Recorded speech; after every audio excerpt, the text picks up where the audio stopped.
प्रयत्न असे की नाम जपाचं फळ हे सर्वांना मिळावं, याकरता मी आज हा विषय फार तळमळीनं तुमच्या मनामध्ये रुजवण्याचा प्रयत्न करतोय. निदान या 7 दिवसाच्या कथेमध्ये तुम्हाला नाम जप कसा करावा, कशा पद्धतीनं करावा, त्याचं फळ कसं प्राप्त होईल, ह्या नाम जपाचे ही विधी शास्त्रही कळालं तर माझी 7 दिवसाची कथा ही सफल झाली असं मी समजेल. बायबा 7 दिवसाची कथा सफल झाली असं मी समजेल. बस एक विषय कळाला, भरपूर झाला आपल्याला. म्हणून नाम जप सांगतोय. उपांशु पद्धतीचा एक जप आहे, लक्षात ठेवा. जप कोणत्या कोणत्या पद्धतीचा आहे. उपांशु म्हणजे की स्वर, तो उपांशु जप करत असताना स्वर हा धीम असावा, कमी स्वर असावा, की निदान आपण काय म्हणतोय हे लोकांना कळता कामं नाही. मी पहिल्या क्रमांकाचा सांगतोय. मी तीन पद्धती मांडल्या, उपांशु, मानस आणि वाचिक. लक्षात ठेवा, उपांशु, मानस आणि वाचिक, ह्या 3 पद्धतीचा जपाची ही पद्धत आहे. पहिली पद्धत सांगतोय. उपांशु पद्धतीनं काही जप केल्या जातात. उपांशु म्हणजे काय, की उपांशु म्हणजे की स्वर हा धिम्म असतो त्या जपाचा, त्यानंतर ओठ हल्ले जातात. समजा काही जप करतात पण आवाज येत नाही, बरोबर आहे. काही कित्येक तरी जप करतात कथेमध्ये सुद्धा, पण शेजाऱ्याला सुद्धा माहिती नाही हा कोणता जप करतोय, त्याचे फक्त ओठ हल्ल्या जातात. लक्षात ठेवा. कधी कानामध्ये ऐकायला थोडं नॉर्मल येतो मायबाप, धीम पद्धतीने. म्हणून त्या जपाचं फळ सांगितलं की 100 पट फळ जास्त मिळत आहे. किती पट? 100 पट. पण तो कोणता जप? फक्त ओठ हल्ले जातात, लोकाला कळतंय की हा जप करतोय. म्हणजे लोकांना जाणीव होते की हा जप करतोय, पण लक्षात येत नाही. त्याला कोणता जप म्हणायचं? उपांशु. कोणता जप आहे? ऐका रे माईबाप, ऐका. हे अलौकिक शास्त्र आहे, हे आपल्या करता आहे, याचं फळ मिळावं म्हणून मी 7 दिवस झाले, 5 दिवस झाले तुम्ही मला ऐकताय. मी असं काही बोलण्याचा प्रयत्न करू, एक शब्द तुम्हाला कळावा. मी असं कधीच करत नाही की कथा माझ जलद रूपानं उशीर झाला, माझ धावत्या वेगामध्ये कथा सांगायची, पूर्ण करायची, निघून जायचं आहे. मी असं नाही केलं. एक कथा 2 दिवस 3 दिवस का होत नाही, पण ती कथा तुम्हाला कळली पाहिजे. त्या कथेचा अर्थ, हे शिवपुराण तुम्हाला कळावं. काय असतं शिवपुराण? मग 7 दिवसामध्ये एकही चरित्र झाले तर पुष्कळ झालं मायबाप. एक चरित्र सुद्धा आपलं उद्धार करणार आहे. अरे शिवपुराण असं सांगितलं मायबाप, पूर्ण शिवपुराणच काय, शिवपुराणातला एक शब्द, एक अक्षर, एक अक्षर एकदाही कानावर पडलं तरी माणसाचा उद्धार सांगितलाय. हे चरित्र ऐकायचं आहे आम्हाला, ते चरित्र ऐकायचं नाही. जे ऐकलंय ना पहिलं त्याचाच विचार करावा. की जसं पात्रावळीमध्ये संपतक काय लोक फक्त घेतच राहतात. म्हणजे आपल्याला साठा करायची सवय, पण जे आलं ना ते संपायचा प्रयत्न करावा. जे आलंय ना ते प्रेमानं, शुद्ध अंतःकरणानं खायचा प्रयत्न करावा. पण नाही आहे, महाराजांनी पूर्ण कथा सांगावी, ही कथा सांगावी, ती कथा सांगावी, ती कथा सांगावी, ती कथा सांगावी. अरे जी सांगितली ना तिचा विचार करा ना. जी कथा सांगितली ना अजून तिच्याशी बोला तुम्ही, तिला संग्रहित करा, तिच्याशी विचार करा की आपला या कथेशी काय जीवनाशी निगडीत संबंध आहे. पण काही माणसं कथेकडे लक्ष देत नाही आणि ही कथा सांगावी, ती कथा सांगावी. बोललो ना मायबाप, शिव महापुराणातली एकही कथा तुम्हाला कळाली, एक कथा सांगतो, एक कथा, एक चरित्र, आणि त्या चरित्राचा विचार जर तुम्ही केला, आचार केला, त्याचं मनन केलं मायबाप, तरी जीवनाचा उद्धार आहे, तरी कल्याण आहे, कल्याण आहे. उपांश पद्धतीचा जप तुम्हाला सांगतोय. म्हणून तो जप करत असताना आपले कदाचित ओठ हलतात, त्याला उपांशू पद्धतीत जप म्हणतात. हा 100 पट जास्त फळ देतो आहे. आणि दुसरा जप आहे तो मानस. वा, आमचे यजमान खरंच पुढं बसलात पण कथेकडे लक्ष आहे. हां, मानस पद्धतीचा जप आहे मायबाप. तो मानस पद्धतीचा जप एवढा अलौकिक सांगितला. मी ते जे 3 मानतोय तुमच्यासमोर, 3 पद्धतीचा जप, पण त्यापैकी श्रेष्ठ कोणता आहे हे तुम्हाला सांगायचं आहे. फळ तर सगळ्या जपांना मिळतंय असं नाही आहे. आणि दुसरा जो आहे तो मानस पद्धतीचा आहे, जो उच्चारण न करता मनामध्ये स्पष्ट उच्चार करून सतत सतत सतत सतत जपत राहणे, त्याला चिंतन करत राहणे, त्याला मानस जप म्हणतात. कोणता जप? की जप करतोय का आपण कोणाला बोलतोय का काय करतोय हे कोणालाच कळत नाही. ओठ हलत नाही, ना हातामध्ये माळ आहे, ना काहीच नाही.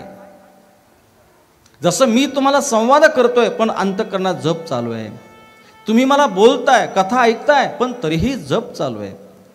म्हणजे अंतःकरणातला केलेला जो जप आहे, मनातल्या मनात केलेला जो जप आहे, की तो कोणत्याही क्रियेमध्ये दिसत नाही. हा, तो कोणत्याच क्रियेमध्ये दिसत नाहीये, त्याला मानस जप म्हणतात. हा, काही माणसं एकमेकांशी संवाद करतात पण अंतःकरणातून जप चालू असतो. लक्षात ठेवा, चिंतन चालू असतं. तो जप अत्यंत महत्त्वाचा सांगितला आहे.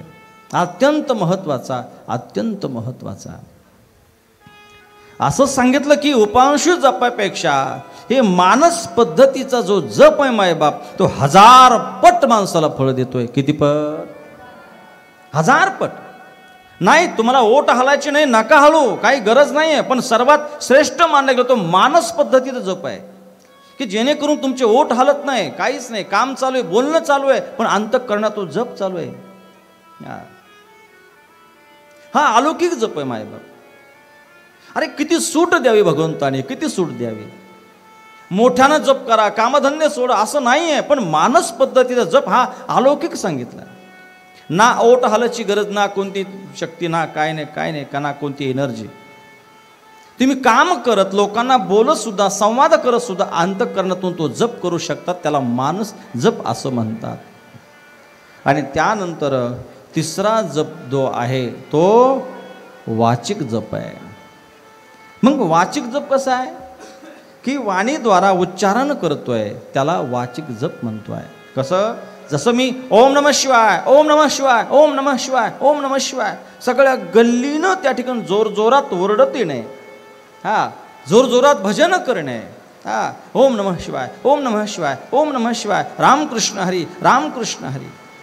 हा, याला वाचिक जप म्हणतात. की आपल्या जपाचा आवाज दुसऱ्यालाही येतोय.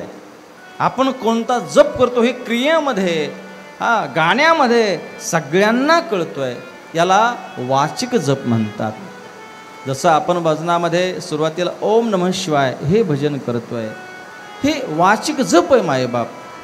पण वाचिक जप जो उच्चारण करतोय मायबाप, याचं थोडं कमी फळ सांगितलं आहे. पण जे मानस जप आहे, की जे कोणालाही कळत नाही आहे पण जप चालू आहे, त्याचं 1000 पट त्या ठिकाणी तो जप माणसाला फळ देतो. सर्वश्रेष्ठ मानला गेला तो मानस जप आहे मायबाप. हर हर हर हर हर हर. हे तिन्ही जप महत्वाचे आहेच आहे. उपांशू, वाचिक आणि मानस, हे तिन्ही जप अत्यंत महत्वाचे आहेत. भले तुम्ही उपांशू करा उद्यापासून, मानस करा किंवा वाचिक करा, पण सांगू मायबाप, हात जोडून तुम्हाला विनंती आहे, तुम्हाला पूजा नाही करणं झाली तर करू नका. मंदिरामध्ये नाही येणं झालं ना तर नका येऊ, पण एक करा, भगवंताचा जप, त्याचं नाम घ्यायला कदाही विसरू नका. हा, त्या नामात एवढी ताकद आहे मायबाप. हा, एवढी प्रबळ शक्ती आहे, एवढी शक्ती ना की त्या ठिकाणी कसं झालं,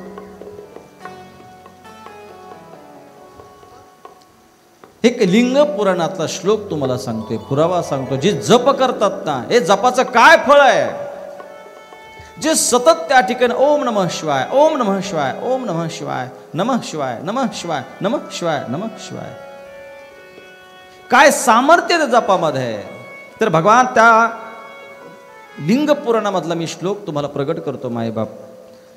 यक्षरक्ष पिशाचाश्च गृहाः सर्वे च भीषणाः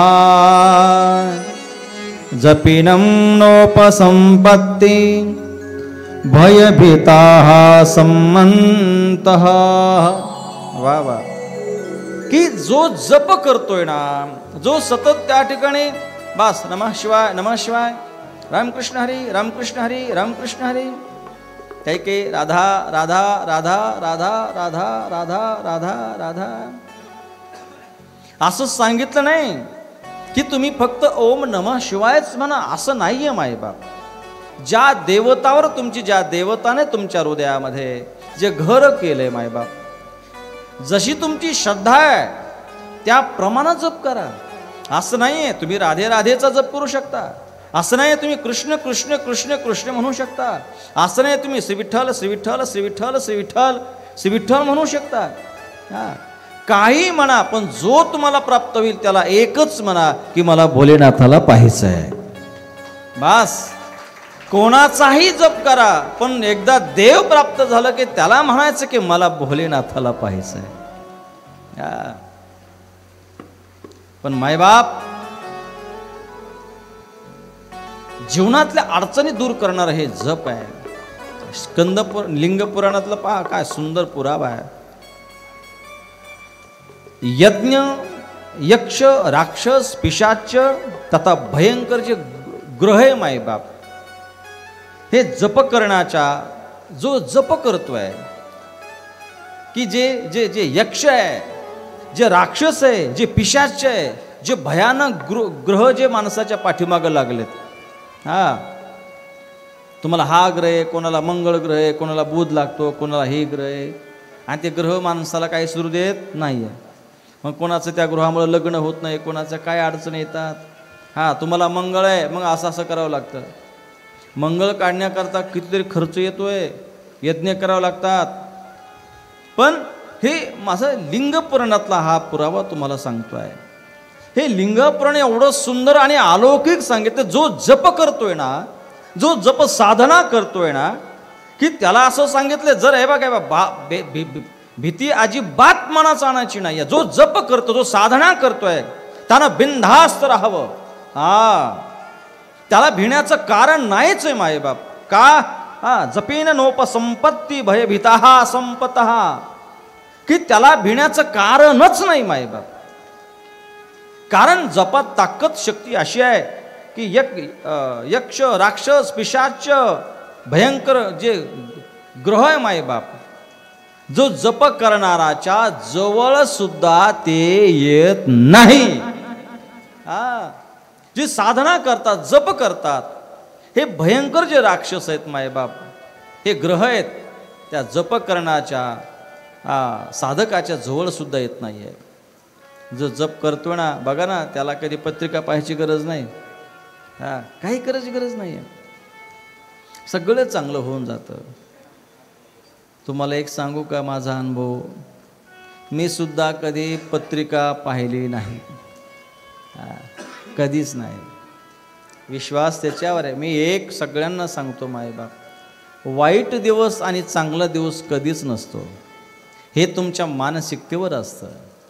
लोक म्हणतात मला चांगल्या दिवशी गाडी आणायची, चांगल्या दिवशी हे करायचं. नाही मायबाप, ज्या दिवशी चांगलं करण्याची काहीतरी भावना तुमच्या मनात निर्माण होते ना, तोच दिवस तुमच्याकरता चांगला आहे. ज्या दिवशी तुमचं चांगलं काहीतरी काम होतंय ना, तो दिवस आपल्याकरता चांगला आहे.